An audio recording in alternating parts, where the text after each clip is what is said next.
وقف سكرول واتفرج على الفيديو ده واسمع الخلاصة من اخوك. انت عارفة ان كلمتي مش ممكن تنزل الارض ابدا. حنفي خلاص هتنزل المرة دي. اياك تخطب البنت دي.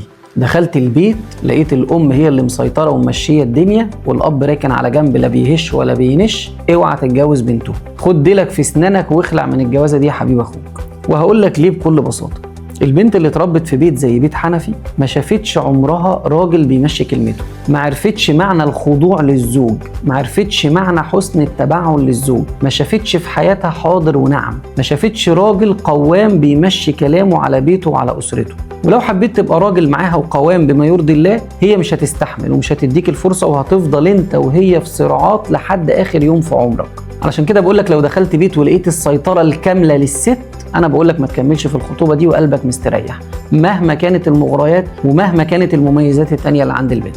عاوزين نسمع رايكم في الكومنتات، الكلام ده صح ولا لا؟